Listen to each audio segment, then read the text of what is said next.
tous, bonjour et merci de votre attention, merci de votre présence aujourd'hui.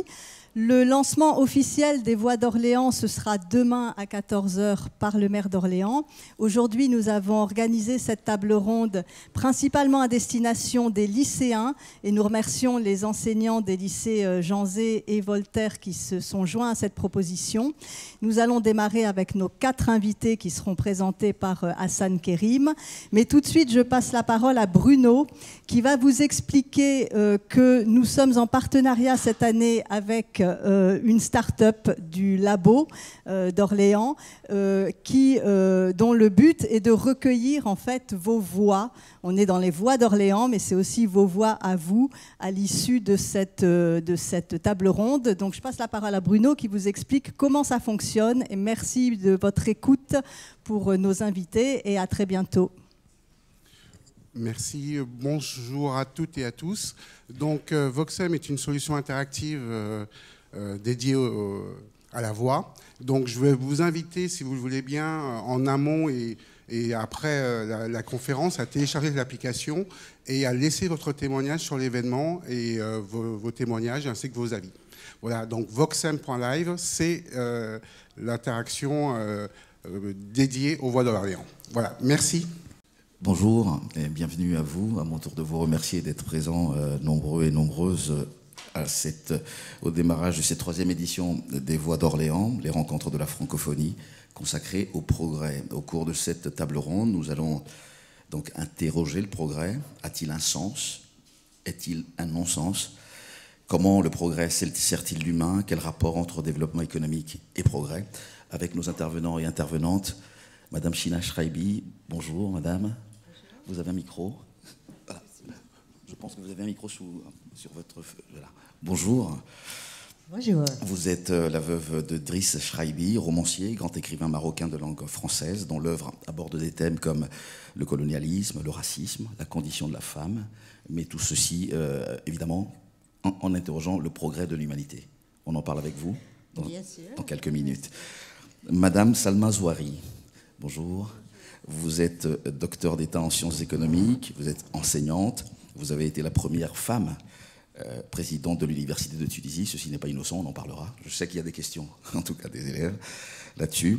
Et vous travaillez beaucoup sur les politiques de développement économique, notamment dans votre pays, la Tunisie. Avec vous, nous allons voir si le développement économique rime toujours avec progrès. Et nous allons le faire également avec monsieur Mohamed Hadi, qui est à ma gauche. Bonjour monsieur, vous êtes politologue et professeur à l'Institut d'aménagement et d'urbanisme à Rabat au Maroc, et dans vos ouvrages, vous fustigez le rôle de l'intelligentsia, notamment dans votre pays, le Maroc. Enfin, David Justens, bonjour monsieur. Eh bien, bienvenue et merci vraiment de votre présence ici. Vous êtes agrégé en mathématiques, vous êtes docteur en administration des affaires, et vous êtes aussi passionné de bande dessinée. Tout à l'heure, avant d'arriver ici, vous avez dit, est-ce qu'on en parle ou pas? Je ne sais pas si vous savez, dans la salle, monsieur a écrit un livre en partant du chat de Philippe Gueluc. On en parle? Non? Si vous voulez. Un petit peu. Mais je crois, en tout cas, je suis sûr qu'il y a des questions dans la salle. Dans la salle, donc, des élèves qu'on salue, du lycée Jean Zay et du lycée Voltaire. Ils sont là? Voltaire, vous êtes là? J'ai vu Jean Zay. Et ils sont au fond, qui auront des questions à vous poser. On va commencer avec vous, Madame Shraibi. Hein. Votre mari qui est décédé maintenant, Driss Shraibi, sort c'est un roman, Passé simple. Oui, oui. C'est un roman, en 1954. Et tout de suite, ce roman, il fait pas scandale, mais on en parle. Vraiment, tout de suite. Et pourquoi? Le passé simple... le micro, là. Ouais. Il marche aussi? Ah si, il marche. Il marche, si. Vous entendez? Sinon, je vous passe bien. Vous m'entendez? Ah. Bon, oui, Driss Shraibi, né à Al Jadida au Maroc, qui avait suivi des études au lycée français, est venu à Paris afin de poursuivre ses études d'ingénieur chimiste. Il faut bien le noter, avant de se tourner vers la littérature. Et son premier roman, Le passé simple, en 1954, fit l'effet d'une véritable bombe. Hein. Alors ce roman, il remet en question la société marocaine sclérosée. mais il était bien reçu par la critique en France, mais beaucoup moins au Maroc, où on lui reprochait de faire le jeu de colonisateur. Parce que le Maroc, à cette époque-là, luttait pour son indépendance.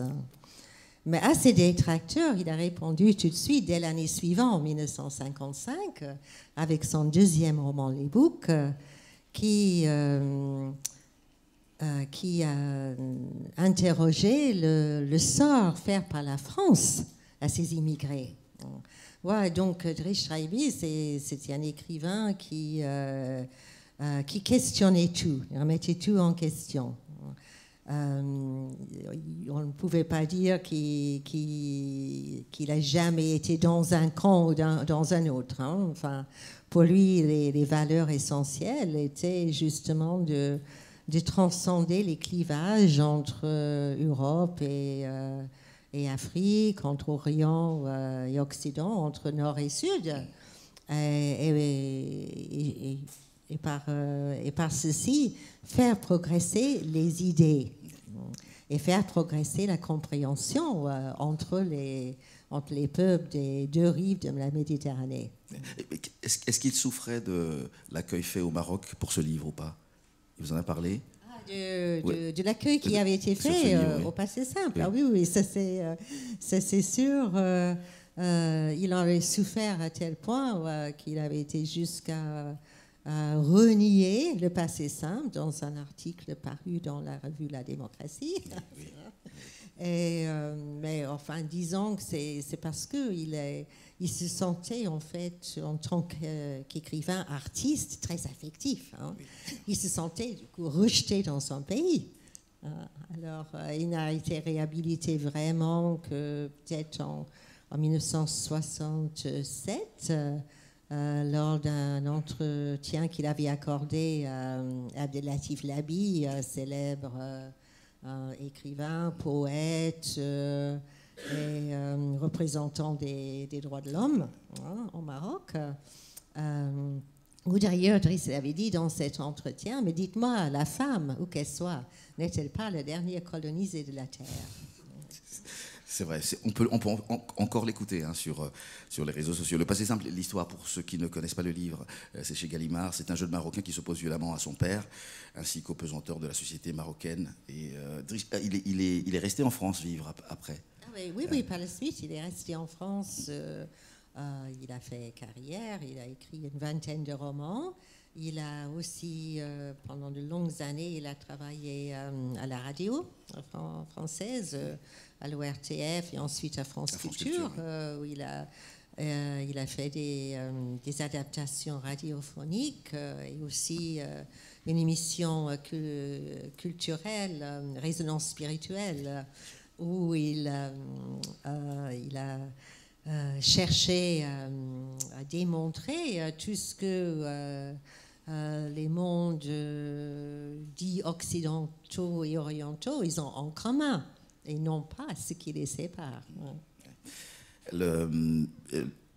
Pardon de vous poser la question. À la fin, on sait que vous êtes donc la veuve de Driss Schreiber, que vous passez son œuvre et que vous voulez garder intacte cette œuvre. Et quelle belle idée. Vous-même, vous êtes écrivaine, vous faites quoi? Qu'est-ce que je fais? Écoutez, moi je suis écossaise d'origine, hein, et j'ai rencontré Driss en 1971, alors qu'il écrivait La civilisation mammaire. Hein. Enfin, c'est le premier écrivain marocain à aborder la question de l'émancipation de la femme. Et justement, l'écriture de ce livre, au moment de notre rencontre, c'est quelque chose qui m'a vraiment, vraiment saisi, parce que moi, je suis issue d'un pays où l'égalité entre les filles et les garçons allait de soi. Hein. Et j'ai vu aussi tout ce qui a pu avoir comme progrès entre la génération de mes grands-parents et la mienne. Hein. Mes grands-parents, il y en avait un grand-père était mineur de fond et l'autre était travaillait sur les chantiers navals. Je n'ai pas connu ma grand-mère maternelle qui est morte à l'âge de 31 ans en laissant 5 jeunes enfants. Et après, j'ai pu bénéficier d'une éducation dans un lycée d'État mixte, d'une bourse de mérite pour accéder à l'université. Et donc, quand Driss m'a raconté son nouveau livre en gestation, Les civilisations mammaires, alors j'étais quand même assez choquée parce que pour moi, ces valeurs universelles de progrès depuis l'âge des Lumières, ça allait de soi. Et donc, j'ai appris que sa propre mère, pourtant issue d'une famille lettrée, ne savait ni lire ni écrire. Alors que mon arrière-grand-mère de classe ouvrière, au 19e siècle, elle savait lire. Et donc, j'ai compris qu'il y avait encore un énorme abîme entre les droits à l'éducation des filles et des femmes, qui représentent quand même 50% de l'humanité. Une dernière question, on reviendra à vous tout à l'heure avec des questions de la salle. Comment il était à la fin de sa vie? Il était amer? Est-ce qu'il avait constaté quand même un progrès dans son pays d'origine, le Maroc, qu'il critiquait ou... Au Maroc, oui, on peut certainement parler de progrès depuis les années de plomb, dans les années 70, où l'habit dont j'ai parlé était arrêté, emprisonné, torturé. Driss Shraibi était exilé du Maroc pendant 25 ans, entre 61 et 85, il n'est pas retourné. Ensuite, il a placé de grands espoirs au moment du renouveau, au moment de l'accession au trône de Mohamed VI. Alors, s'il était encore en vie, là, 10 ans après sa mort en 2007, je pense qu'il constaterait que le Maroc, c'est encore une société de vitesse, même à 3 vitesses. Et que depuis, qu'il y a encore des choses qu'il faudrait secouer. Enfin, voilà. Nous, on a des fois l'impression que ça n'a pas tellement changé quand même depuis qu'il avait écrit Une enquête au pays en 1981. C'était en 1981, effectivement. Salma Zouari, vous êtes enseignante, professeure, vous êtes économiste. Un mot sur vous? Dites-nous qui vous êtes. Bonjour. Je voudrais d'abord dire tout le plaisir que j'éprouve à être aujourd'hui parmi vous. Merci pour l'invitation. Pour moi, c'est un grand moment. J'ai un lien particulier avec... Je suis tunisienne, mais j'ai un lien particulier avec la France parce que j'ai préparé ma thèse à l'Université de Paris 2, sous la direction du professeur Claude Jessua, que je salue. Il m'a fait aimer la discipline et m'a proposé de travailler sur un sujet qui m'a accompagné toute ma vie, le capital humain. Donc j'ai préparé une thèse sur le capital humain avec une application empirique au cas de la Tunisie, mon pays. J'ai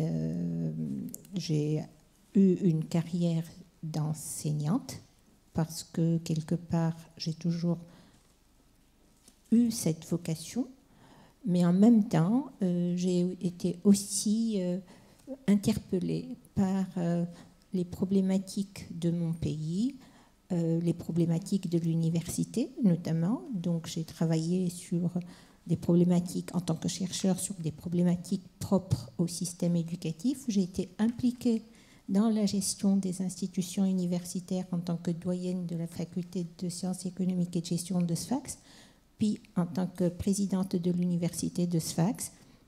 Et plus récemment, après la Révolution, j'ai été membre du Conseil des analyses économiques. Voilà un peu mon parcours. Et vous êtes la première femme en enseignement en chaire d'économie. Vous êtes la première femme présidente d'université.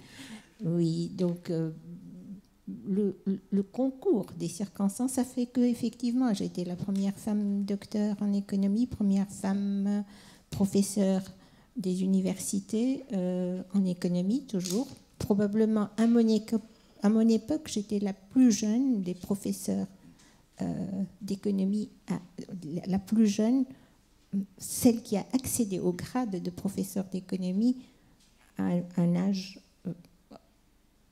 relativement très jeune, en tout cas le plus jeune. Et puis après, j'ai eu aussi le concours de circonstances a fait que j'ai eu l'honneur d'être la première femme doyenne et puis la première femme présidente d'université. Depuis, il y a eu plusieurs autres femmes qui ont été portées à ces postes de responsabilité. Voilà. Et comment ça se passait avec vos pairs, avec les étudiants? La seule chose, disons, c'est que on a l'obligation de faire 2 fois plus que ce que font les hommes. Voilà. Donc on se sent, surtout si on se dit on est les premiers à être, donc on n'a pas le droit à l'erreur. Et bon, moi j'ai assumé mes fonctions jusqu'au bout en leur donnant la priorité sur les loisirs, pas sur la vie familiale, mais quelquefois, j'ai eu quand même 2 superbes garçons qui ont fait de très belles carrières, qui ont brillamment réussi leurs études. Et voilà, bon, donc il faut lorsqu'on est femme, mais qu'on a des postes de responsabilité, on n'a pas le droit à l'erreur, parce que lorsque un homme se trompe, c'est normal, ça peut arriver. Lorsque une femme se trompe ou ne réussit pas, c'est parce que c'est une femme. Et donc voilà, c'est un petit peu cette difficulté-là, ce défi à relever qui a été continuellement un petit peu le mien. Mais aussi, j'ai exercé notamment la fonction de présidente d'université dans un contexte qui était un petit peu difficile, mais où il fallait aussi militer pour les valeurs pour lesquelles, en lesquelles on croyait, et donc il fallait aussi dire non lorsqu'il fallait dire non. Et c'est peut-être pour ça que je ne suis pas restée très très longtemps présidente d'université. Vous travaillez beaucoup sur le capital humain, vous avez dit, sur le développement économique, notamment de votre pays. Votre dernier livre parle de la transition démocratique, le mot important. Et qu'est-ce que ça a amené en termes de progrès, de développement économique pour la Tunisie? La Tunisie a axé son développement sur le capital humain. On a eu pendant très longtemps et jusqu'à présent des parts extrêmement importantes du budget de l'État consacrées aux dépenses sociales, aux dépenses d'éducation et aux dépenses de santé. Maintenant, dans cette évolution, on est arrivé peut-être à un certain stade que j'ai critiqué, où il y a eu un trade-off entre quantité et qualité, et on a fait plus du quantitatif que du qualitatif. On a réalisé de très importantes performances en termes de taux de scolarisation à tous les niveaux, y compris universitaires. Et il y a eu un phénomène de massification qui a été un petit peu... qui s'est fait au détriment de la qualité moyenne. Bien entendu, des étudiants brillants, nous continuons à en avoir, mais dès lors que nous avons 30% ou 40% de la tranche d'âge qui arrive à l'université, vous allez avoir parmi ceux-là des gens brillants et des gens moins bien brillants et moins brillants. Et donc forcément, l'output va se ressentir aussi. Mais cette évolution a été, je dirais, pour la Tunisie, quelque chose d'assez exceptionnel, parce que c'est de là, je pense, qu'est née un peu la révolution. On a formé des jeunes avec des expectatives très élevées, et on n'a pas vu venir le fait que le taux d'employabilité devenait inversé, c'est-à-dire le taux de chômage des diplômés devenait supérieur au taux de chômage des moins diplômés. Et avec le progrès qu'a été, par exemple, une connectivité virtuelle de la société plus importante, et avec un niveau d'aspiration institutionnelle, sociétale des jeunes, est née la révolution en Tunisie. Donc, quelque part, cette révolution, elle a été portée aussi par le système éducatif, et je dirais quelque part, avec un peu de recul, même si à un certain moment, moi-même, je disais il faut mieux réguler les flux, que cette dérégulation ait abouti à la révolution, en soi, c'était un progrès, et on espère que l'histoire nous dira plus tard qu'effectivement, ce fut le cas. Voilà. Mais on a tous en tête les images de cette révolution en Tunisie, où des jeunes qui disaient la révolution va amener le progrès. C'est pas le cas. Oui, et donc bon, en fait, c'est aussi Internet qui était derrière. C'est aussi cette connectivité très forte entre les jeunes qui les a poussés à se mobiliser, qui a fait qu'ils ont été capables de descendre dans la rue, d'être solidaires, etc., et de demander à ce que le cadre institutionnel qui était en vigueur à l'époque était un cadre devenu obsolète, devenu dépassé par le progrès. Et donc, ils réclamaient des institutions plus à niveau. Oui. Voilà. Et la démocratie n'a pas amené le progrès, c'était ça. Et en fait, c'était ça l'enjeu, c'est de rétablir la démocratie. Bien entendu, depuis ce cadre institutionnel a mis un peu de temps à se mettre en place. Il est en train de se mettre en place. On a une nouvelle constitution.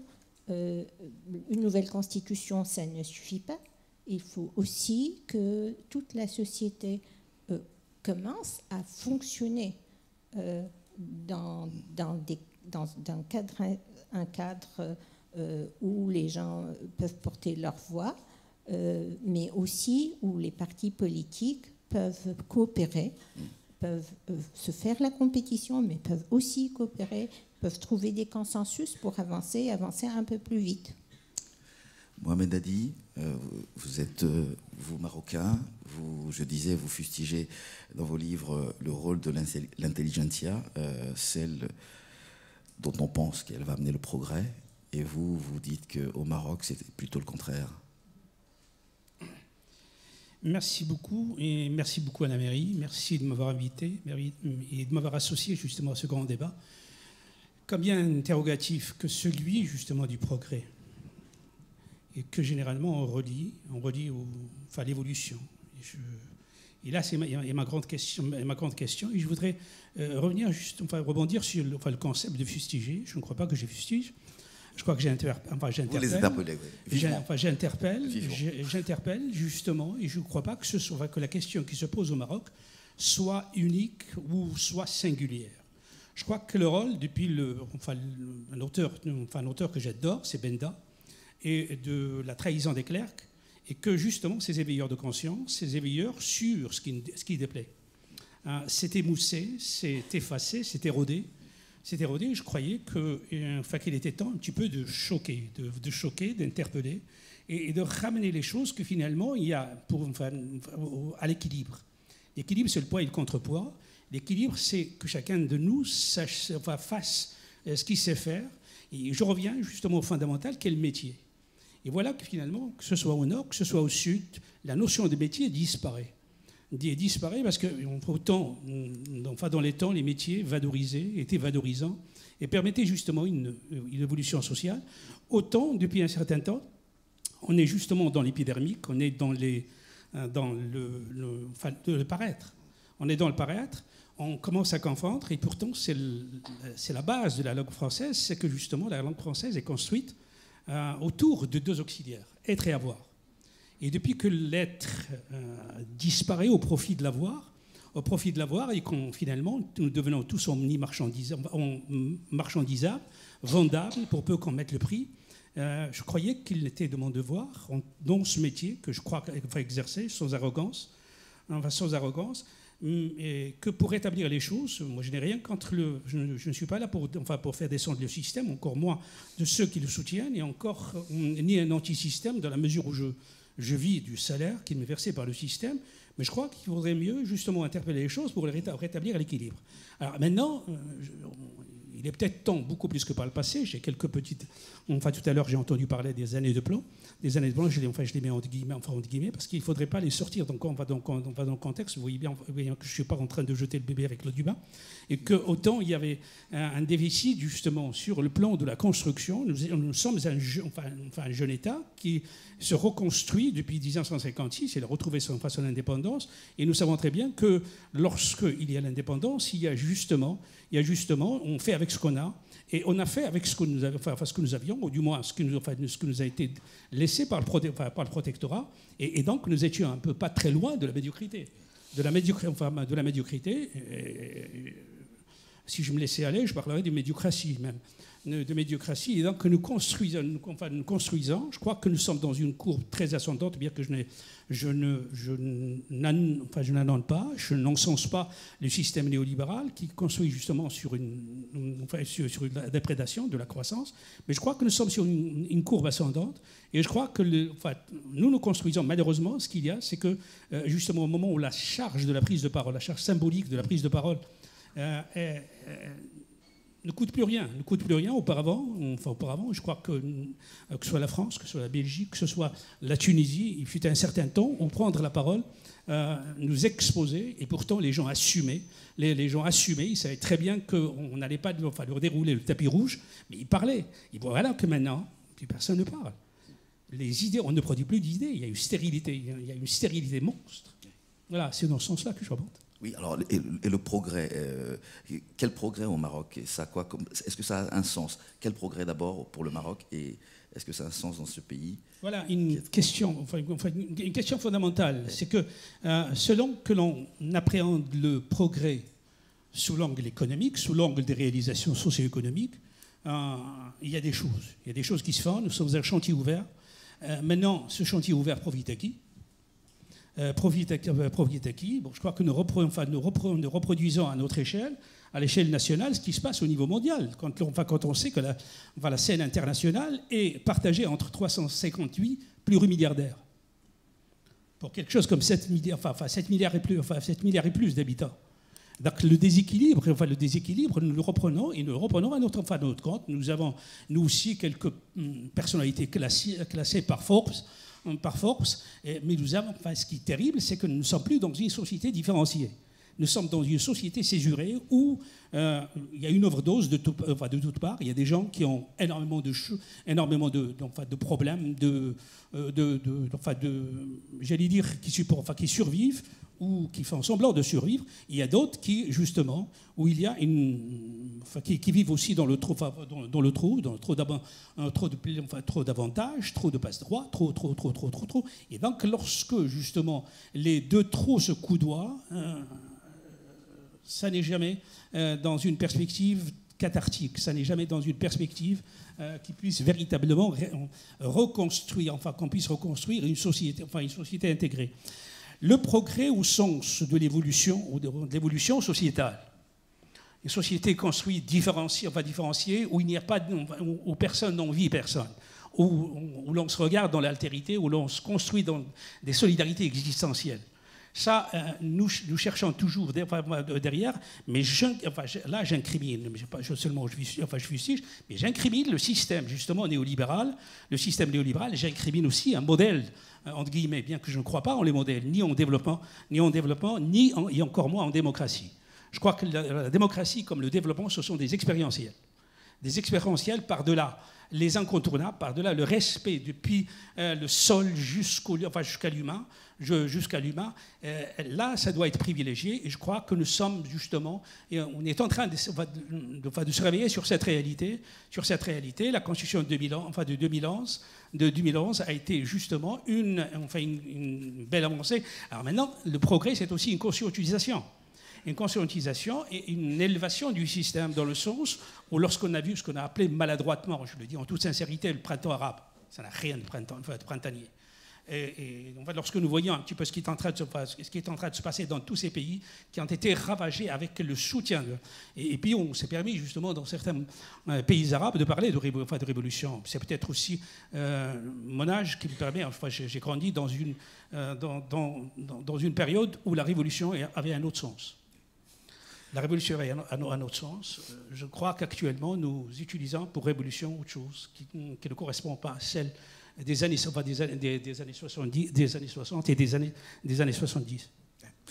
On y reviendra, j'en suis sûr, avec des questions dans la salle. David Justins, vous êtes mathématicien, je disais, et puis il y a dans votre biographie actuaire. Alors je voulais que vous expliquiez en 5 minutes aux jeunes qui sont dans la salle ce que c'est un actuaire. Le métier d'actuaire. Oui. En fait, l'actuariat reprend l'ensemble des modèles mathématiques qui sont utilisés dans le domaine de l'assurance. C'est ce qu'on appelle l'actuariat de premier ou de deuxième type. Le premier type, c'est tout ce qui est assurance vie. Le deuxième type, c'est tout ce qui est accident.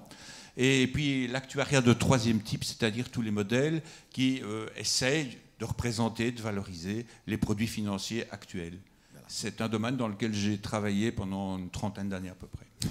Et votre combat, c'est, je le disais également, c'est de rendre les fondamentaux des mathématiques accessibles à tous.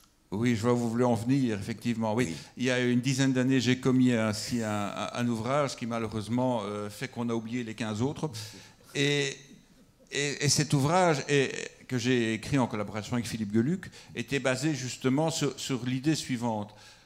Les mathématiques ne sont pas très aimées. Elles sont mal comprises. Pourtant, elles font partie du progrès. Pas de progrès technologique sans mathématiques. Et je vais même plus loin. Pas de progrès sociologique. Et allons encore plus loin, pas de définition du mot progrès sans mathématiques. Donc je pense que c'est quelque chose d'absolument nécessaire et dont il faut comprendre les fondements.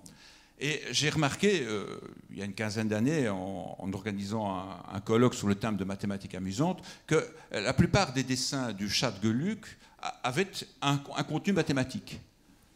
C'était pas apparent, mais c'était très profond. Et donc j'ai proposé à Philippe une collaboration et ça a donné le livre La mathématique du chat, qui m'a donné effectivement beaucoup de plaisir, mais qui a aussi occulté la plupart de mes travaux de recherche dont on ne me parle jamais. Voilà. Vous ne referiez pas l'expérience? Ah si, tout à fait, parce que je pense qu'il faut communiquer. L'un des vrais problèmes du progrès technologique ou du progrès dans le domaine intellectuel, comme les mathématiques, la physique, la chimie, c'est justement le fossé qui se crée entre le chercheur, entre le savant, celui qui justement est le possesseur et le créateur du savoir savant, et l'utilisateur ou le simple citoyen. Et là, il y a de vrais problèmes. On peut en parler en finance, ça c'est mon domaine de recherche. La plupart des acteurs, des banquiers, des agents ne comprennent absolument pas les produits financiers qu'ils vendent. Et là, le progrès nous permet justement d'avoir une société plus stable au niveau financier par la construction de nouveaux produits, mais ces produits sont très subtils et demandent justement de la part de l'utilisateur une connaissance profonde des hypothèses qui sont à la base de leur construction. Et ça, on ne trouve absolument pas. Mais qu'est-ce qui fait que les mathématiques sont... On a peur des mathématiques, parce qu'il y a, quand on regarde les chiffres à travers le monde, il y a un grand différentiel entre c'est de les pire en élèves. Pire même, oui, je sais. Mais qu'est-ce qui fait ça? Je pense aussi que... Je vais me faire des ennemis. Je pense aussi que, dès le départ, on n'explique pas aux jeunes ce que sont les mathématiques. On leur donne des techniques, on leur donne ce qu'on appelle en Belgique du drill, c'est-à-dire des exercices répétés, et on ne leur explique pas quel est le sens profond des mathématiques. En fait, je vais appeler mathématiques tout processus de tentative de compréhension d'un fragment de réalité. Et si on donne ça comme définition, vous savez, on va faire des maths, mais ce n'est pas pour le plaisir de vous embêter, c'est parce qu'on a besoin de comprendre le monde dans lequel on vit, justement pour l'améliorer, pour le transformer, pour le faire évoluer, parler d'évolution. Et ce n'est pas toujours ce qui se fait. Mon expérience en tant qu'enseignant était à l'encontre, j'espère que les choses ont changé, parce que moi je suis un dinosaure, mais les maths qu'on m'a enseignées quand j'étais au lycée étaient totalement dénuées d'intérêt pragmatique. Et je pense que, quelque part, le mathématicien va dire « c'est plus beau lorsque c'est inutile », plagiant Cyrano de Bergerac. Mais je pense que ce n'est pas le discours qu'il faut tenir à tout le monde. On va passer à une salve de questions de la salle. La première est toujours difficile. Juste nous dire qui vous voulez interroger et poser votre question. Je ne vois pas de main se lever. Ah.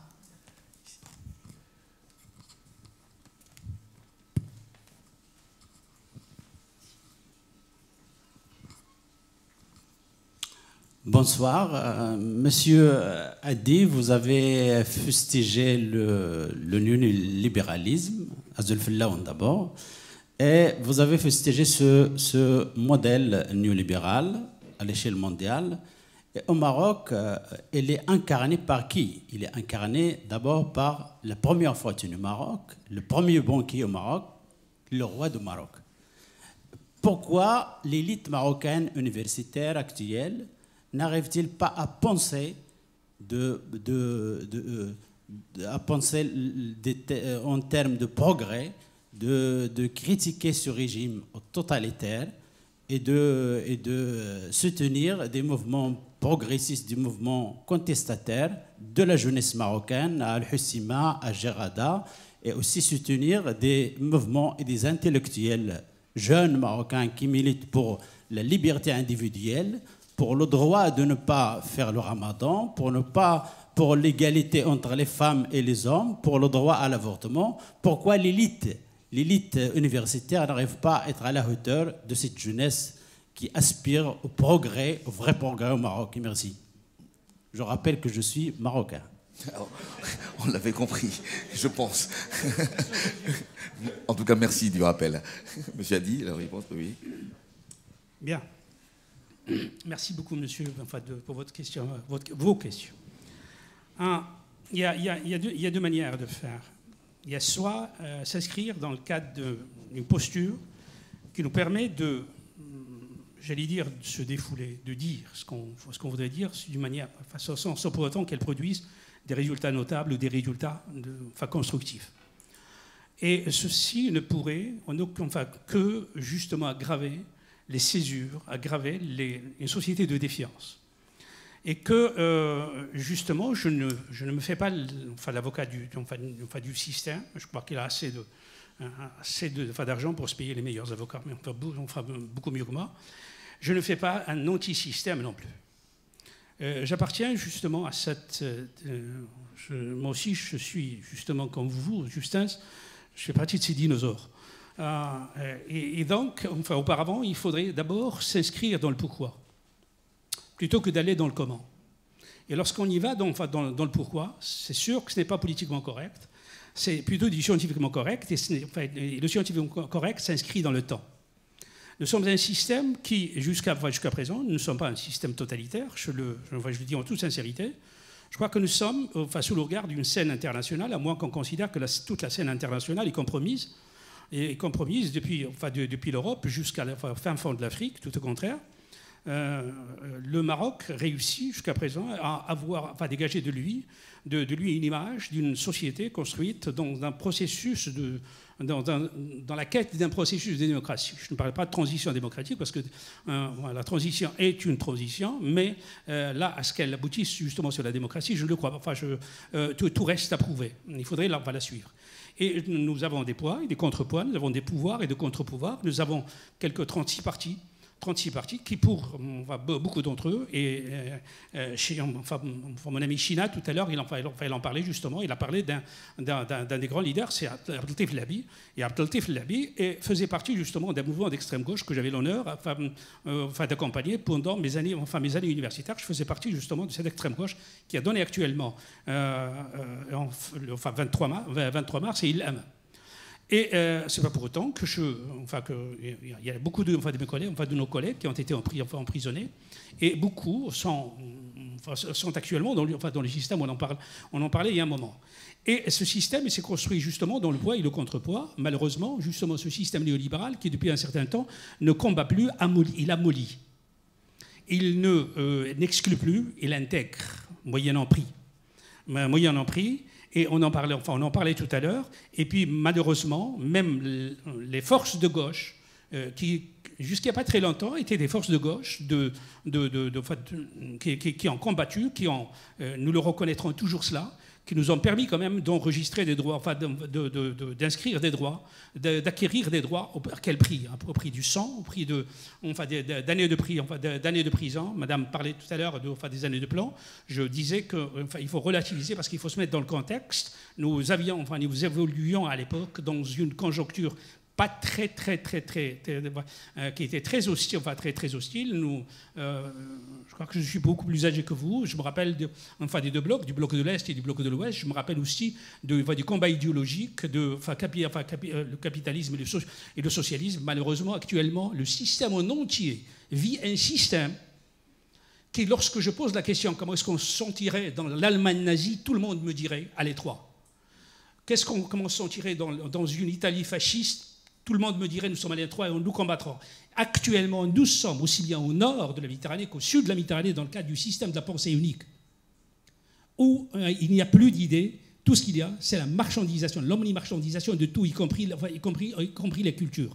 Alors maintenant, pour ce qui est de Jarada, en deux mots, pour ce qui est de Jarada et ce qui est de Husima, la rue a parlé. Et je crois que c'est comme ça qu'il faudrait lire, quand on est un système construit, c'est que la meilleure interface d'un système, c'est la rue. Le jour où le système considère la rue comme étant son ennemi, c'est la fin de ce système. Actuellement, lorsque vous voulez, depuis Gdemizig, vous êtes arrêté, moi je parle de Gdemizig, c'est-à-dire au niveau de l'Aïoun, on va au niveau de l'Aïoun, où la manifestation était une manifestation purement matérielle et un problème de gestion, et un problème de réappropriation de droits. La rue a parlé, maintenant le système doit répondre. Le système doit répondre, et de toutes les manières, il est obligé d'anticiper, il est obligé d'avancer parce qu'on ne peut pas se mettre. Je fais mienne une seule citation. Victor Hugo disait « Liez une veine et vous aurez l'hémorragie. Liez un cours d'eau, bloquez un cours d'eau et vous aurez les inondations. Empêchez un peuple de s'exprimer et vous aurez les révolutions. » Mais je crois que nous sommes dans une logique ouverte. Une autre question? La question. Bonjour, oui, je suis au fond. En fait, si vous permettez deux questions, je vais être assez court. Allez-y. Première question à Madame Schreiby, donc sur la littérature peut-être. Schreiby, je crois qu'on retrouve sa pensée, son idée sur le progrès, sur les avancées sociales, aussi dans des œuvres qui se réfèrent au passé. Et je pense en particulier à La mer du printemps, Naissance à l'aube, d'une part, où il est question de l'ancienne Andalousie, l'Andalous, et il y puise un certain nombre d'idées. Donc c'est un territoire, une histoire, mais dans laquelle il trouve un certain nombre d'idées qu'il veut mettre en avant. Et il y a l'un de ses derniers romans, c'est L'homme qui venait du passé, où Driss Schreiby prend ses désirs pour des réalités, et il fait assassiner le grand terroriste, j'ai oublié son nom là. Voilà, il le fait assassiner à Marrakech. Voilà, donc, et ça exprime bien sa pensée. C'est qu'il y a une partie du passé dont Driss est clair là-dessus. Il est hors de question d'aller de l'avant en revenant à ce type de passé. Mais il y a des idées aussi qui se sont développées, qui sont apparues de manière fragmentaire, où c'était des avancées relatives par rapport à leur époque, quand je pense à l'Andalousie, sans mythifier, évidemment, sans mythifier les choses. Voilà, qu'est-ce que vous pourriez nous dire quelque chose là-dessus? Ma deuxième question, c'est plutôt peut-être au monsieur mathématicien. Il n'y a pas d'ambiguïté. Il y a eu des progrès en mathématiques, en physique, dans les sciences, parce qu'il y a eu accumulation, il y a eu des démonstrations, il y a eu des développements dans la métrologie, la mesure, on est de plus en plus précis. Mais ne faut-il pas exclure un certain nombre d'activités humaines de la notion de progrès? Justement, je parlais de littérature. Est-ce qu'on peut dire que Driss Schreiby est un progrès par rapport à Apulée, par exemple? Ou est-ce que La Fontaine est un progrès par rapport à Ésope? Donc, il me semble que clairement, il y a des domaines peut-être qu'il faut montrer que le progrès n'est pas universel. Il y a des domaines de l'activité humaine qui sont concernés, mais la peinture, les arts et d'autres choses que peut-être d'autres choses auxquelles je ne pense pas, doivent être exclues et ne sont pas considérées sur ce plan. On va commencer par... alors, qu'est-ce qui va répondre en premier? Madame China Shraibi sur... Oui, alors, est-ce qu'on se rappelle de la question? C'est ça le truc. Je me rappelle du sujet, du thème de la question, oui. Donc, concernant les œuvres de Dries qui remontaient vers le passé, au sens propre du terme, La mer du printemps et Naissance à l'aube, et également L'homme du livre. Donc, il ne faut pas... exclure. Non, mais je pense que justement, même quand Dries il écrivait toujours un roman, hein, c'est jamais des livres d'histoire. Hein, et en parlant du passé, en fait, il mettait toujours en évidence ce qui fait partie de notre présent. Hein. Dans La mer du printemps, par exemple, qu'à la relecture, je me rends compte que c'est un livre très subversif. Il a beau parler de l'arrivée des Arabes au Maroc et ensuite de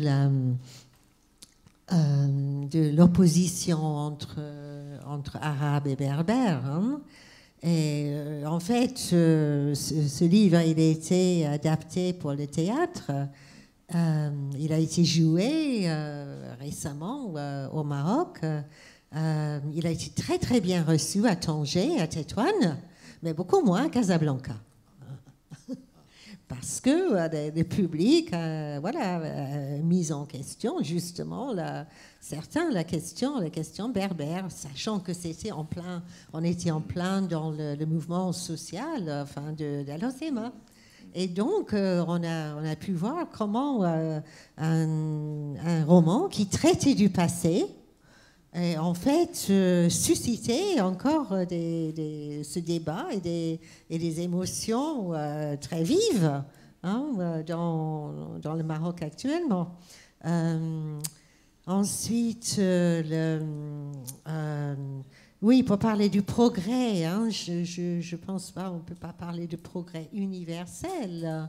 Dans le domaine des idées, oui, depuis l'époque des Lumières, on essaie de promouvoir les connaissances afin de vivre dans un monde où on espérait sera toujours de mieux en mieux. Hein.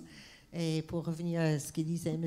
Hadi, tout est toujours inséré dans son contexte. Hein. C'est les grands empires espagnols, français, britanniques, ils ont bâti leur fortune sur la traite des esclaves et en exploitant les richesses des terres colonisées. Hein.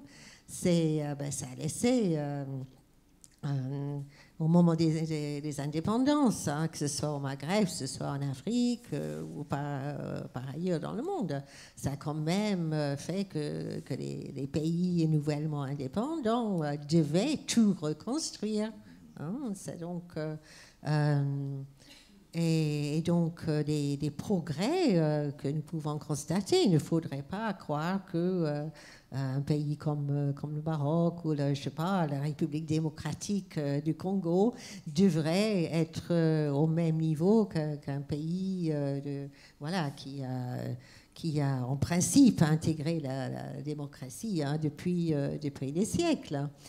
N'empêche qu'il y a encore, même dans les pays riches du Nord, hein, il y a des inégalités sociales de plus en plus flagrantes. Hein. Chez moi, en Écosse, en 2018, il y aura 25% des enfants écossais qui vivraient sous le seuil de pauvreté relative. Voilà. Donc je crois que nous n'avons pas, en tant qu'occidentaux, nous n'avons pas des leçons à donner au reste du monde. Hein.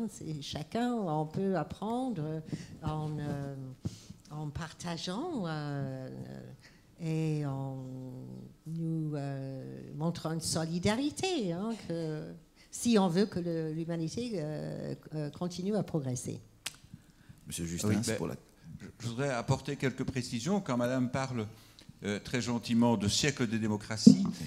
Moi, je suis belge. Et en Belgique, les femmes ont acquis le droit de vote en 1948. Les femmes ont acquis l'égalité de droit, entre autres le droit d'avoir leur propre compte en banque, en 1979, c'est-à-dire hier. Donc quand on parle de pays pour lesquels, effectivement, la démocratie, l'égalité entre hommes et femmes est quelque chose de culturel et d'habituel, je pense qu'on doit exclure la Belgique. Je vais répondre à monsieur. Pour la réponse, oui. Je suis partiellement de votre avis, mais pas tout à fait. Il est clair que dans certains domaines, le progrès est évident. En médecine, une méthode de soins qui fait passer le taux de guérison de 60 à 80%, c'est un progrès. Mais en mathématiques, les choses sont différentes. En général, qu'est-ce qu'un progrès en mathématiques? C'est soit l'acquisition d'une notion nouvelle, soit l'intégration de notions anciennes dans un ensemble plus grand. Donc c'est toujours un accroissement de la connaissance. Et je pense qu'en littérature, c'est la même chose. À partir du moment où des auteurs d'aujourd'hui nous apportent des œuvres nouvelles avec des idées nouvelles, eh bien ça fait partie du progrès, c'est-à-dire que l'ensemble de la littérature devient de plus en plus grand, de plus en plus vaste, de plus en plus intéressant. Et le rapport avec les mathématiques est très proche, parce qu'en maths, on crée de nouvelles mathématiques, on invente de nouveaux modèles, tout comme en littérature, on crée de nouveaux romans, on invente de nouvelles œuvres littéraires. Je pense que c'est assez proche, justement. D'autres questions? Oui, une question là, ici. Il faut le micro, hein?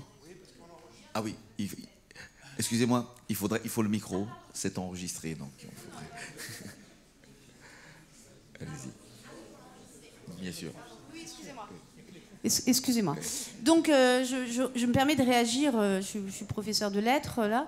Je ne pense pas, je ne vais pas ouvrir le débat là parce que ça ne m'intéresse pas, je préférais que les élèves posent des questions, mais je ne pense pas qu'il y ait le même type de progrès en littérature. Voilà, c'était un peu la question du collègue.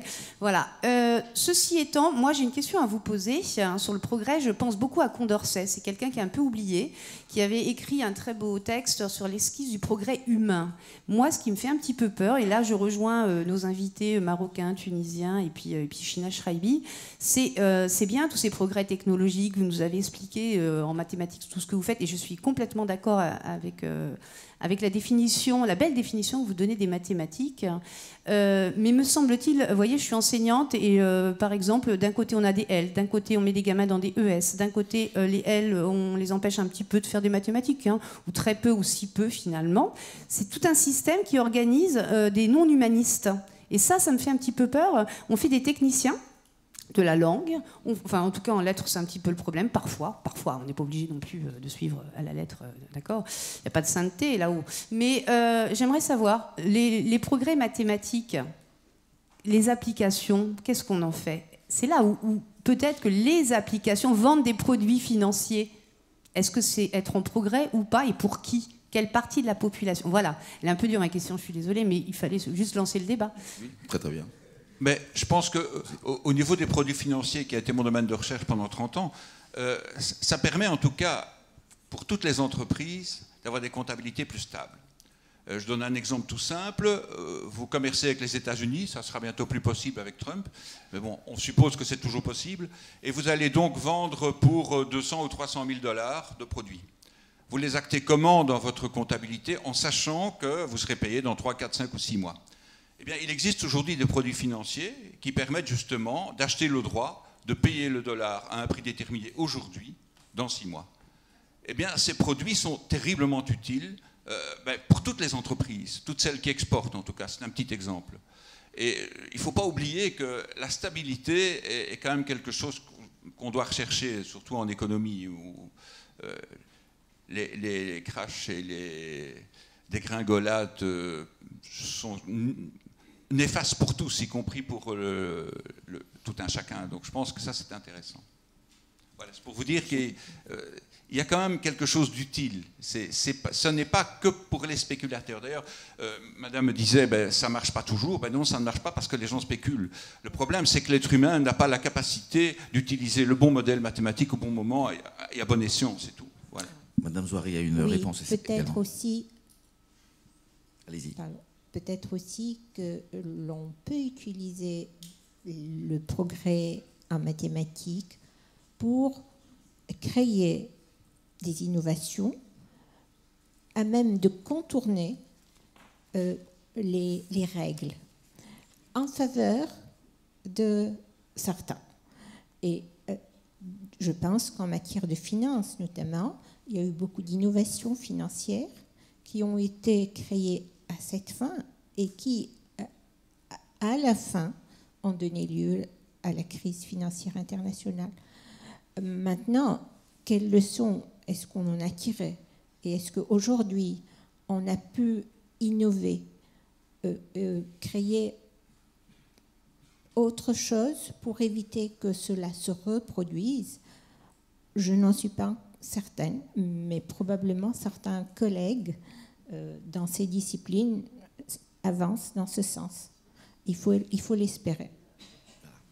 Mais sinon, tout remarche comme avant et on est un petit peu amnésiaque, on a oublié.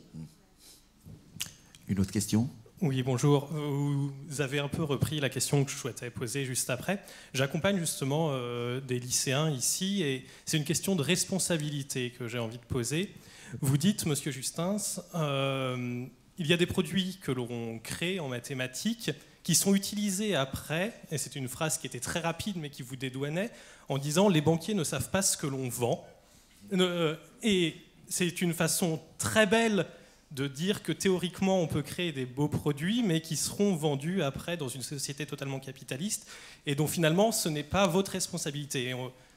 L'école en France essaye en partie en tout cas de créer des citoyens qui sont responsables de leurs actes et je voulais savoir comment est-ce que vous réussissez à mettre d'un côté votre création sans en prendre une part de responsabilité. Vous me rappelez les propos d'un ex-premier ministre français qui disait que les mathématiciens de la finance étaient coupables de crimes envers l'humanité, que j'ai ramassé en pleine figure. J'étais à Paris à ce moment-là. En fait, il faut quand même distinguer le travail du chercheur, qui est un travail justement de construction de modèles, et l'utilisation qu'on en fait. Et je pense que les modèles financiers, c'est comme la langue d'Ésope, ça peut être la meilleure et ça peut être la pire des choses. Va-t-on refuser une part de progrès technologique parce qu'il comporte toujours une part d'ombre? Ça, c'est un bon débat. Maintenant, je pense, moi, justement... Vous avez un début de réponse ou pas? Le travail des enseignants, c'est justement de faire en sorte que les gens comprennent. C'est d'enseigner, justement. Et c'est ce que j'ai essayé de faire pendant 30 ans en finance, c'est d'expliquer aux quelques étudiants que j'avais, parce que c'était un cours option, il n'y en avait pas beaucoup, j'en avais une douzaine chaque année, quel était justement le fondement de la construction mathématique qui permettait la valorisation de produits aussi bizarres qu'acheter du dollar dans 6 mois à 80 centimes. Quoi. Et je pense que c'est un peu ça qui manque, c'est cette envie justement de communiquer le fond, et pas uniquement la surface, c'est-à-dire la technique. J'ai un petit peu cette impression, moi, que très souvent, quand on est surtout dans les niveaux, les hautes sphères de la finance, on ne s'intéresse pas aux fondements, on ne s'intéresse pas aux hypothèses sous-jacentes. On peut en discuter tout à l'heure si vous voulez, mais tous les modèles financiers qui sont très critiqués et avec raison sont basés sur des hypothèses qui sont humanistes, c'est-à-dire que personne ne peut frauder, que personne ne peut tricher, que l'information circule, que les marchés sont ce qu'on appelle efficients. Alors c'est pas vrai. Mais l'hypothèse de base de tous les modèles de valorisation, ce sont des hypothèses qui sont franches et humaines. Ce n'est pas des hypothèses de spéculateurs. Maintenant, les spéculateurs les utilisent. Et effectivement, il y a l'ingénierie fiscale. Quelle que soit la loi, et là, les législateurs le savent, vous avez toujours un bureau de comptable qui va arriver à la contourner et qui va permettre à celui qui gagne beaucoup d'argent de ne rien payer, comme la plupart de nos grosses sociétés en Belgique ne payent pas d'impôts. Hein. La plupart. Monsieur Haddy avait une réponse également. Merci beaucoup. Je voudrais rebondir sur ce que vous venez de dire, monsieur. Et je suis entièrement d'accord avec vous, parce que finalement, la science n'a de légitimité que si elle est anthropocentrique, si elle place l'homme au centre de ses préoccupations, et de la femme, bien entendu, et que, quelque part, l'humanité. Et ce n'est pas parce qu'on veut satisfaire un petit égout, on va chercher et trouver, pour peu que cela nous serve ou ne serve pas, et après, bon, c'est la patate chaude, non, ce n'est pas nous qui avons créé le chaos, c'est plutôt les hommes politiques, non, nous sommes facéteux. Et je voudrais prendre juste un petit exemple, la bombe A. Je pense à Nagasaki, je pense à Hiroshima. Ce n'est pas l'homme politique qui l'a créé. Ce sont deux physiciens Ce sont deux physiciens qui ont, qui ont tout fait pour fabriquer la valeur. Et comme ils n'étaient pas connus, bon, je fais allusion à Léo Szilard et Enrico Fermi, qui ont été commandés le soutien d'Einstein, justement, pour proposer, dans le cadre du projet Manhattan, Manhattan pour fabriquer la bombe atomique et pour détruire des vies humaines.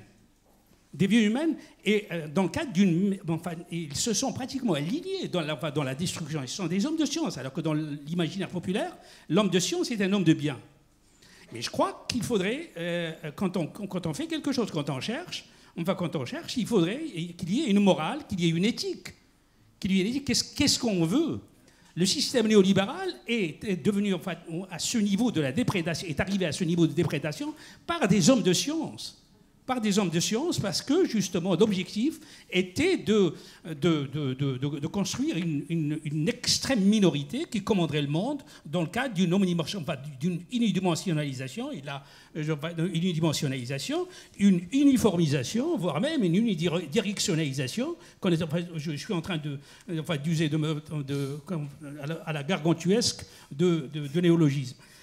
Mais c'est exactement ce qui est en train de se faire. Donc nous sommes, je prends à témoin justement Benda, et j'en fais sincèrement un livre de chevet, la trahison des clercs, que nous sommes responsables. Et nous sommes, quelque part, nous participons au crime. Merci. Oui, mais il faut bien se rendre compte que l'acquisition de connaissances et le progrès ne sont pas termes synonymes. Et ça, c'est important. Ce n'est pas parce qu'on acquiert des connaissances supplémentaires que nécessairement cela va déboucher sur un progrès, surtout pas au niveau humain. Ce sont deux choses différentes. Une autre question? Il y a une question ici, le micro. Voilà. Allez-y.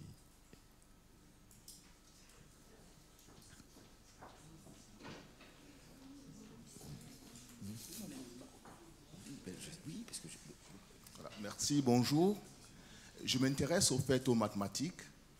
Et je suis d'avis que l'on puisse dire que les mathématiques, les sciences physiques et la chimie sont les fondements au fait du progrès.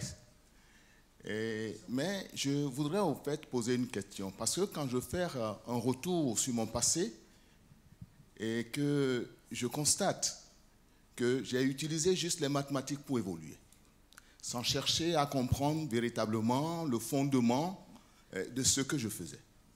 Alors là, ça interpelle au fait les enseignants que nous sommes.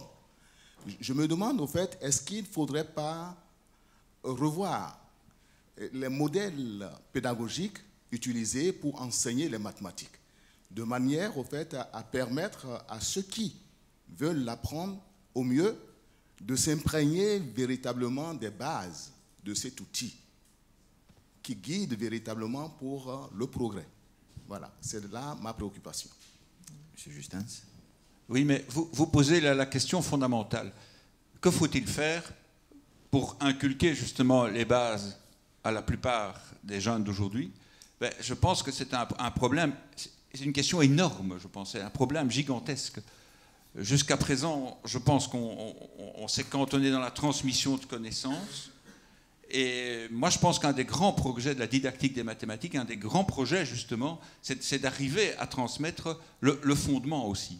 C'était aussi un des buts de la mathématique du chat. Je ne sais pas si vous l'avez regardé, mais il y a à peu près 100 pages de mathématiques relativement évidentes, et les 100 dernières pages sont des réflexions plus philosophiques que mathématiques. Je pense, les grands mathématiciens, comme Bertrand Russell, comme Gödel, étaient aussi des philosophes. Donc, moi, je pense qu'il y a un énorme chantier là. Je ne me sens pas capable de le réaliser, hein, mais il y a un énorme chantier pour arriver à faire passer justement ces structures de base qui sont la clé de la compréhension du monde et donc de certaines formes de progrès. Je ne vais pas aller plus loin. Madame Zouari. Oui, moi je voulais, si vous le permettez, recentrer le débat sur autre chose. J'aurais défini le progrès de mon point de vue d'un citoyen d'un pays en développement. Bien sûr, c'est peut-être pas la préoccupation de beaucoup de gens, mais je pense qu'au niveau universel, ce sont des questions qui sont importantes. J'aurais défini le progrès comme étant une situation où tous les enfants peuvent aller à l'école, où les adultes sont éduqués, où la population est en bonne santé, peut acquérir les soins nécessaires, elle a une longue espérance de vie, tout le monde est en sécurité, on a accès à l'eau, on a accès à l'électricité, à l'assainissement, au téléphone, on peut se déplacer facilement, on peut travailler, on peut investir sans risque d'être exproprié, on peut porter sa voix, on peut choisir ceux qui nous gouvernent, on peut les remplacer, le cas échéant. Et pour plusieurs pays dans le monde, ceci reste encore un rêve. Tous ces termes que vous avez utilisés, est-ce que c'est ça qui définit ce qu'on appelle le progrès universel? Tout à l'heure, Madame Schreiber a parlé de progrès universel. Vous y croyez ou pas? Que le progrès devrait être universel, comme on a pu parler de démocratie universelle? Moi, j'y crois fondamentalement, même si notre réalité aujourd'hui est autre. Il y a un rapport de la Banque mondiale vient de paraître et il montre que, il définit il y a en termes de, disons, il y a un concept nouveau et en termes de méthodologique, il constitue un progrès important pour les économistes parce qu'il définit le progrès non pas comme on le définissait traditionnellement par l'augmentation des PIB, mais il le définit comme étant l'augmentation de la richesse par habitant. Et le rapport montre que sur les 2 dernières décennies, dans le monde, la richesse par habitant a augmenté de 32%, ce qui est important, même si ce n'est pas énorme. Par contre, il montre que cette augmentation a été relativement elle a été moins importante dans les pays développés. Elle a été beaucoup plus importante dans les pays à revenus intermédiaires dans la Chine. Donc il y a convergence. Et ça, pour l'humanité, c'est un progrès. Par contre, ce rapport montre aussi que pour les pays à faible revenu, le progrès n'a pas été au rendez-vous. Parmi ces pays, il y a 20 pays où la richesse par habitant a baissé sur les 20 dernières années. Et alors, bien entendu, la richesse, on peut la définir comme étant le capital humain, le capital physique, le capital naturel, plus le capital social rapporté à la population. Le problème des pays où la richesse par habitant a baissé et qu'ils ont une richesse composée à 47% de ressources naturelles. Et donc pour eux, ces ressources naturelles sont comme une calamité. Lorsqu'ils ne savent pas les exploiter comme il faut, ça peut être pour eux source de guerre, d'insécurité et à défaut d'investir les ressources ou les revenus qui naissent de ces ressources naturelles dans le capital humain, ils n'arrivent pas à s'en sortir. Et donc, les objectifs du développement durable tels qu'elles sont définis pour 2030 restent vraiment un enjeu extrêmement important pour l'humanité. Monsieur Hadi, vous aviez une réponse également. Moi, je voudrais juste rebondir sur l'universalité du progrès. Et nous empâtissons, nous, des pays de la rive sud de la Méditerranée. Pourquoi? Parce que, justement, au lendemain des indépendances, nous avons apporté clé en main, entre guillemets, des modèles. des modèles qui ont fait des greffes, enfin des greffes qui ne s'est pas préoccupé depuis 1956 ou 1955 sur le fait est-ce que cette greffe a prise ou est-ce qu'il y a eu rejet. Parce que cela a porté d'abord sur un organisationnel vernaculaire. Nous étions régis d'une autre manière, pas nécessairement féodal, pas nécessairement anarchiste, mais on était justement dans un organisationnel qui avait fait ses preuves pendant des siècles. Et donc, il avait au moins l'avantage de fédérer, de mobiliser les personnes, justement, et de ne pas éroder un capital confiance entre les dirigeants et leur peuple. Et leur peuple, et qui tenait compte justement de la singularité des communautés. Je parle en premier pour mon pays. Je ne crois pas que ce soit différent en Algérie, en Tunisie ou ailleurs. Et voilà qu'on a importé justement au lendemain de l'indépendance un système dont on s'est peu préoccupé de ce qu'il est advenu. Et justement, nous continuons à courir derrière un mythe en galvaudant de grands principes tels que la liberté, la démocratie, je ne sais pas quoi, les droits. Or, les droits ne valent et la liberté ne vaut que si elle met debout pratiquement toute la population, dirigeants et dirigés. Et je dis que, sur ce plan-là, si je parle de progrès, je crois que chez nous, il s'est traduit beaucoup plus par une involution qu'une évolution. Et que quelque part, nous trouvons, le souverain défunt, auquel vous faisiez allusion tout à l'heure, le père de celui que vous fustigez, disait que seuls les peuples sans histoire qui sont appelés à répéter les mêmes erreurs. Et que quelque part, et je fais mienne justement de ce chant spartiate qui disait « Nous sommes ce que vous fûtes, nous serons ce que vous êtes ». Et que quelque part, je comprends que les jeunes n'ont pas besoin de rétroviseur parce qu'ils vont très vite, mais quand on arrive à nos âges, on a besoin d'un rétroviseur et il faudrait justement savoir d'où nous sommes partis pour savoir où allons-nous et que, je crois que, je ne me rappelle plus de cet auteur du temps de la Grèce qui disait qu'il n'y a pas de vent favorable pour celui qui ne veut pas où aller. Et je crois que nos systèmes actuellement ne savent pas où ils vont, si ce n'est le fait de reprendre à leur compte justement une transnationalisation, une globalisation financière. Et je ne crois pas que ce soit que nous puissions tous parler ici d'un quelconque progrès s'ils zappent, passez-moi l'utilisation d'expression, s'ils zappent ceux à qui il est censé s'adresser, c'est-à-dire les peuples. Merci. Une question ?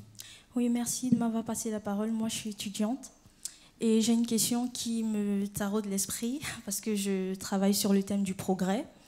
Et moi, j'aimerais savoir quelle est la place de l'homme dans ce progrès, notamment dans le progrès scientifique et technique. Est-ce que l'homme ne perd pas son humanité? Est-ce que l'homme n'est pas réduit à un objet? Est-ce qu'il ne dépend pas de la science? Quand on regarde, par exemple, l'évolution de la science, je parle du transhumanisme, voilà. Qu'est-ce qui veut répondre? Peut-être Madame Zouari, puisque vous travaillez sur le capital humain.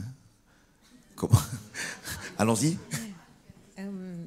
Bon, je comprends un petit peu vos inquiétudes, mais de notre côté, je reste toujours optimiste.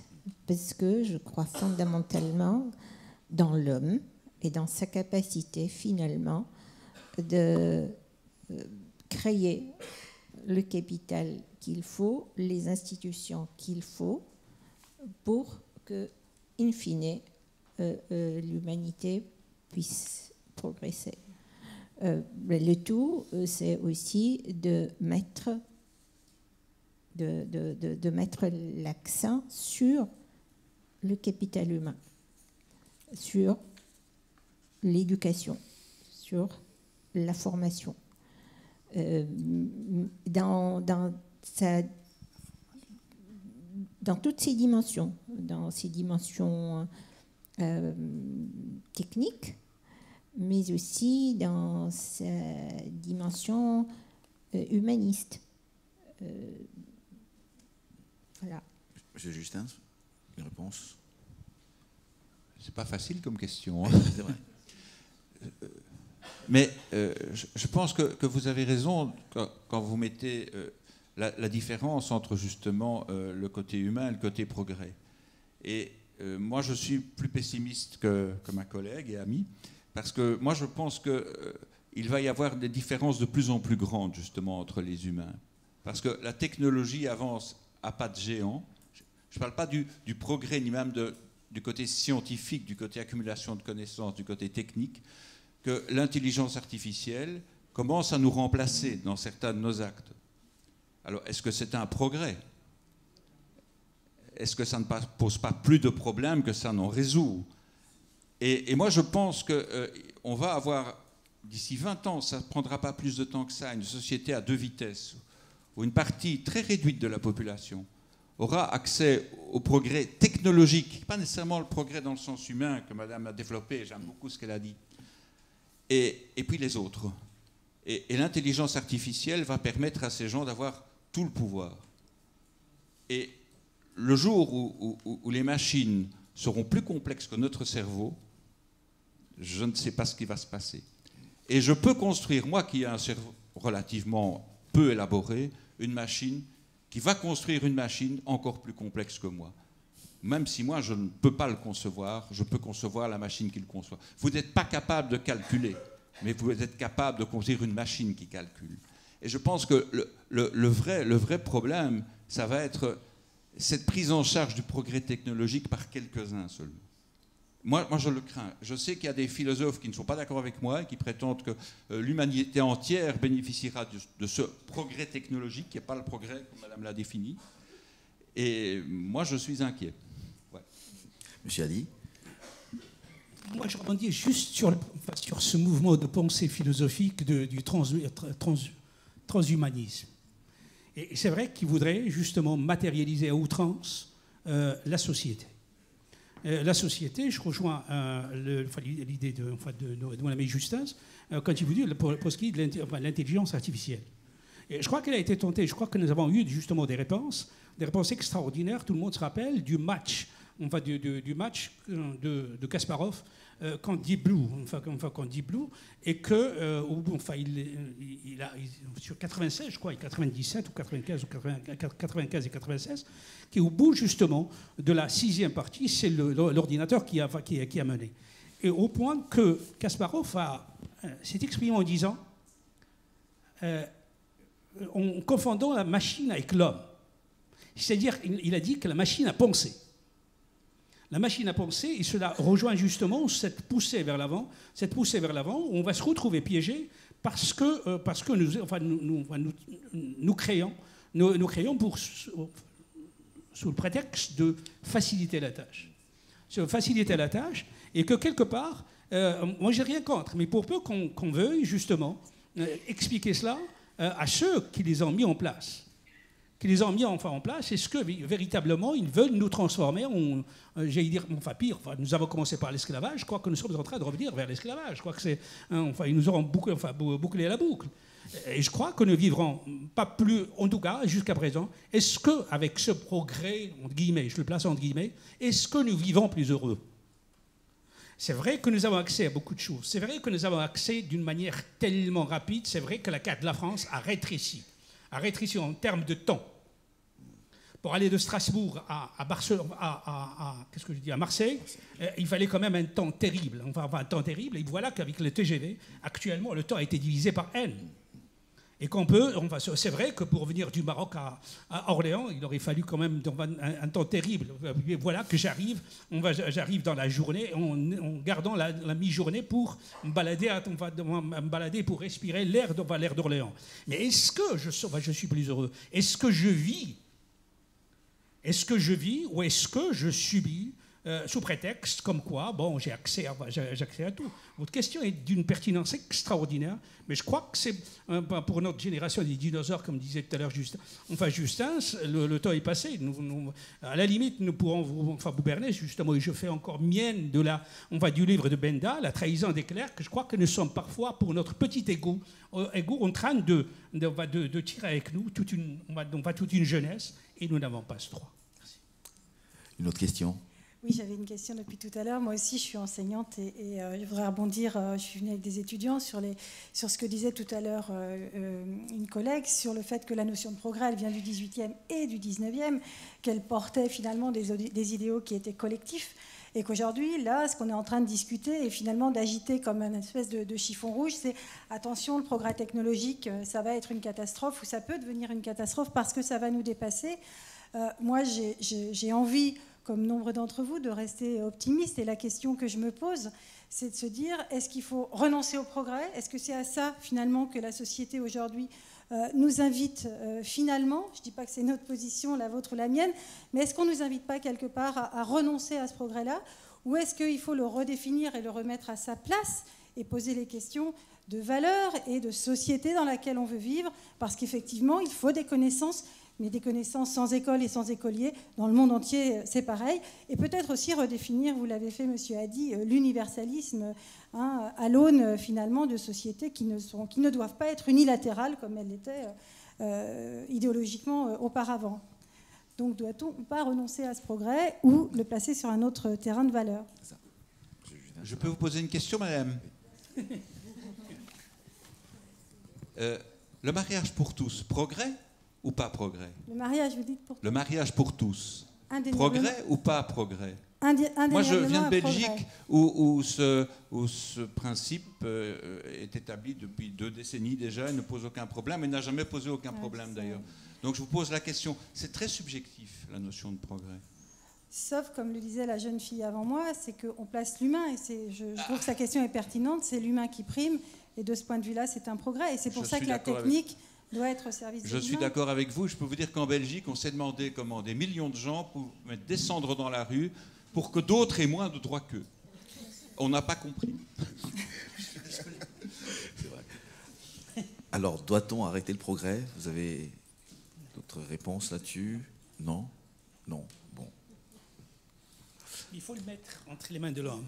Il faudrait que ce soit l'homme et la femme qui maîtrisent ce progrès. Il ne faudrait pas inverser la chose pour qu'on le matérialise. Mademoiselle a parlé de transhumanisme. C'est un mouvement de pensée extraordinaire et qui, justement, c'est un mouvement il anticipe les grands débats qui viendront. Mais il faudrait, la meilleure des choses pour relativiser le progrès, pour que le progrès serve l'homme, c'est de ne pas interrompre les débats.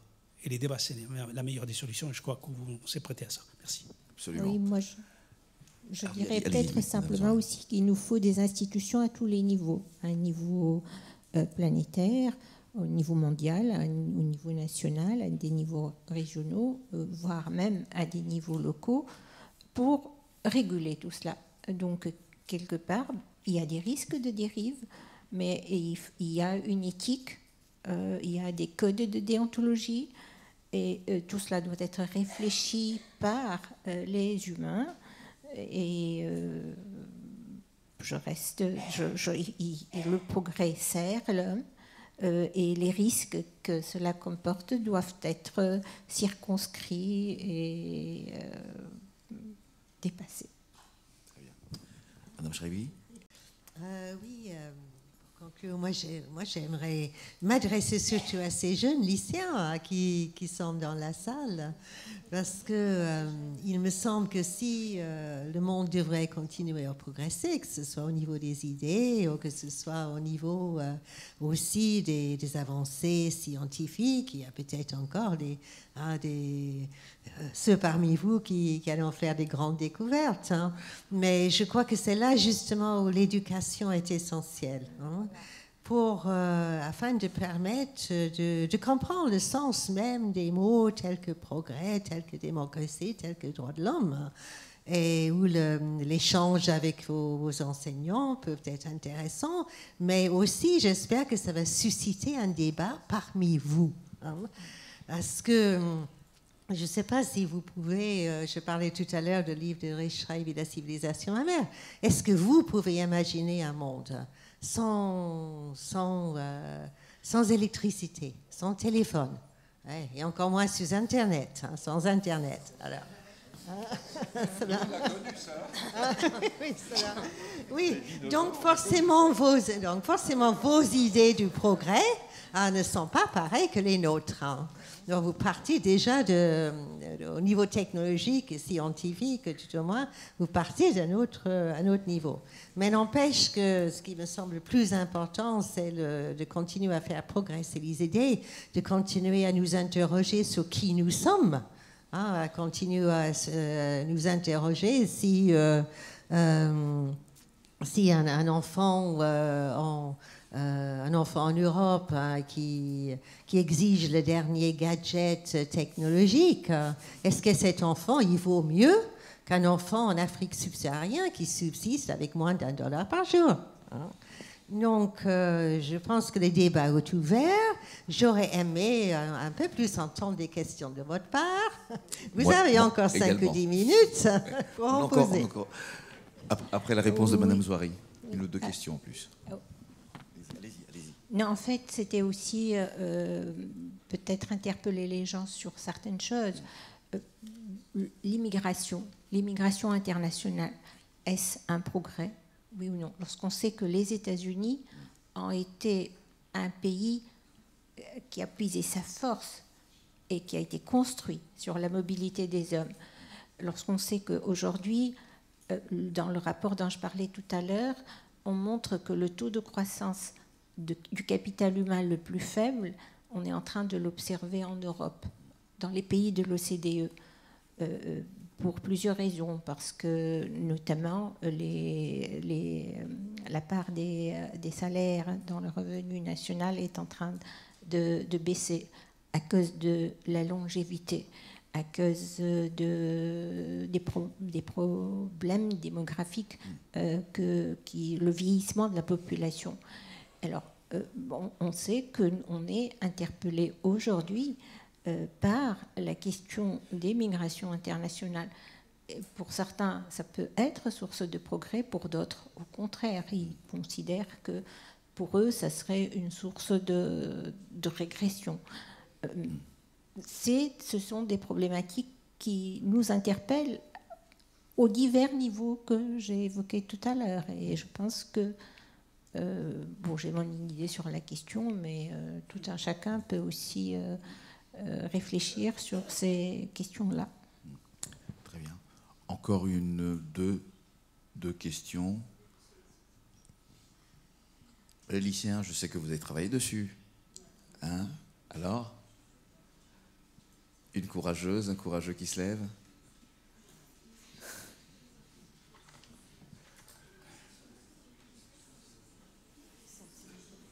Non? Bon. Oui, vous pouvez.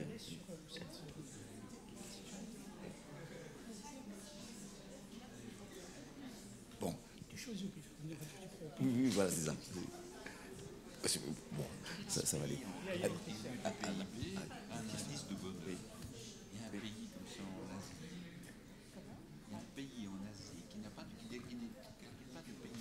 Oui, bonjour.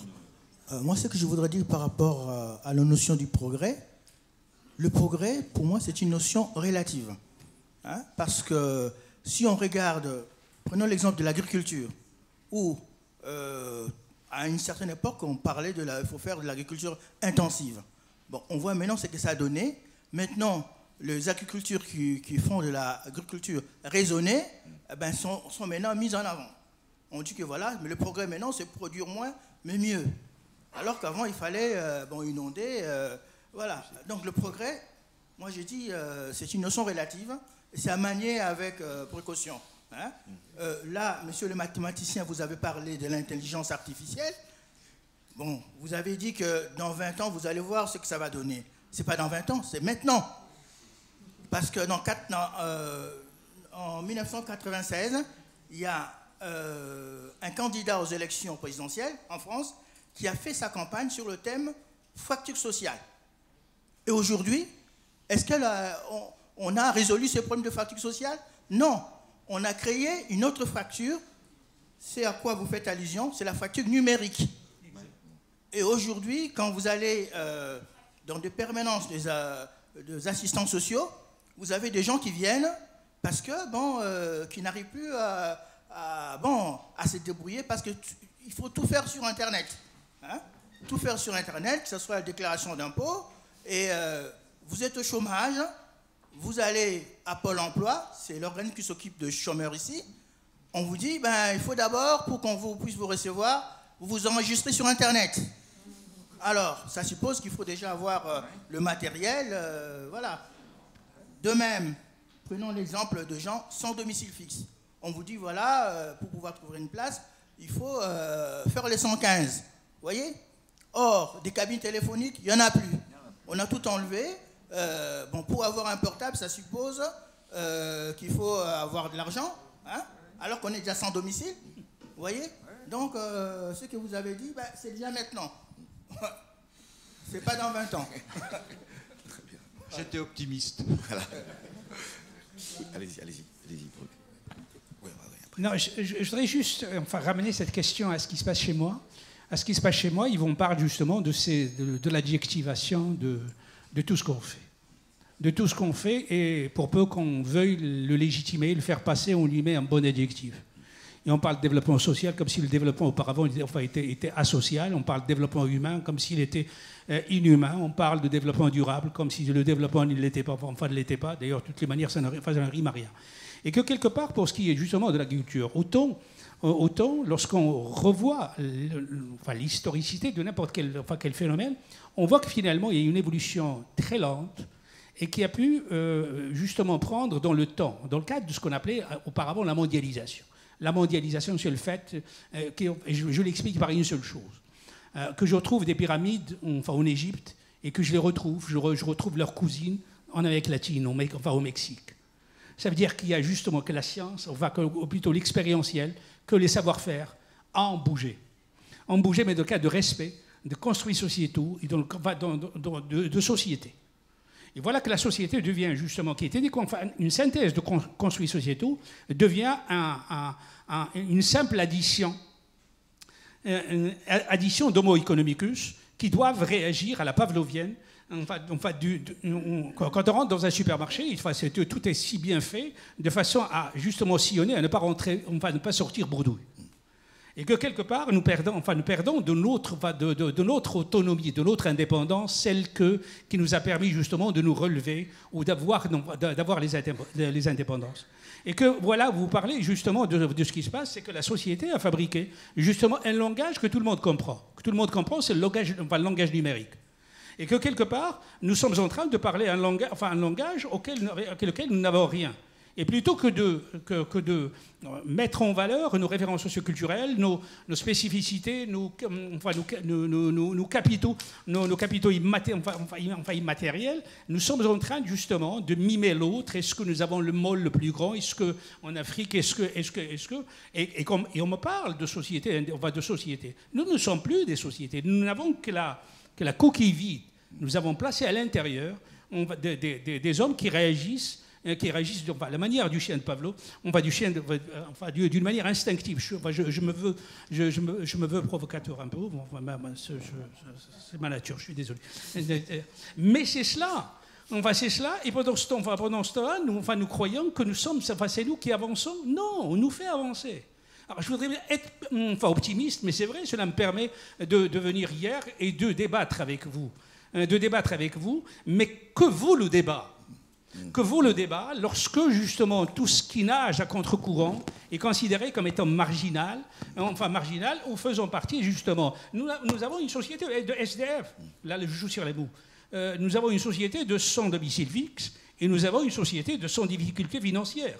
Et nous avons une société qui est cloîtrée, qui est bloquée chez elle, et nous avons une société qui, justement, du fait du progrès, arrive à faire, il y a un ouvrage extraordinaire fait par un Belge justement, et qui a dans le titre n'est autre que la médiocratie. Que la médiocratie, et que voilà que finalement il y a une transnationale qui met entre les mains de grands plurimilliardaires des jets privés qui arrivent à prendre leur petit déjeuner aux États-Unis et à mener une réunion le jour même à Paris. On va à Paris. Est-ce que c'est ça on fait le progrès? Ou est-ce que le progrès, c'est que je sache comment vous évoluez et que je vous respecte au point de me nourrir de la différence? Ou est-ce que le progrès, ce serait justement cette pancarte qui a été affichée justement dans les pays du Nord, où il faudrait assimiler, il faudrait s'intégrer? Mais on ne s'intègre jamais. On serait meilleur si on se respectait dans la différence au point de s'enrichir de la différence. Et non pas de la stigmatiser. Et non pas de la stigmatiser au point qu'on n'ose même plus afficher justement sa différence. Madame parlait justement de l'immigration internationale. L'immigration, le mouvement social a toujours existé. C'est par ça qu'ont existé les sociétés. Mais qu'on nous libère justement de ces stigmates et de ces culpomètres. Là, j'emprunte le néologisme au Monde qu'il a édité en 2005. Qui a construit tout un article sur les culpomètres. Culpomètres, c'est-à-dire des paramètres de culpabilité. Paramètres de culpabilité de la langue, de la religion, de la couleur, et on se regarde par rapport à ce qui nous manque plutôt qu'on se regarde par rapport à ce qui pourrait nous construire dans la différence. Merci. Merci, bravo à vous et merci d'avoir été là. J'avais cependant une ultime question pour vous, Monsieur Justins, mais c'était une question d'élève. Hein. Si vous pouvez répondre rapidement. Être mathématicien, est-ce croire que tout a une explication rationnelle? L'irrationalité existe-t-il en mathématiques? Bonne question. Mais encore une fois, qu'est-ce qu'on entend par mathématiques? On entend tous les systèmes structurés cohérents. À partir du moment où je limite mon domaine d'étude à tous les systèmes structurés, à toutes les structures cohérentes, c'est-à-dire sans contradiction interne, forcément, tout est rationnel. Oui. Très bien. Merci à vous d'être venus. Merci Monsieur Justins, Madame Zouari, Madame Schreibi et Monsieur Hadi. Vraiment, merci pour cette première table ronde.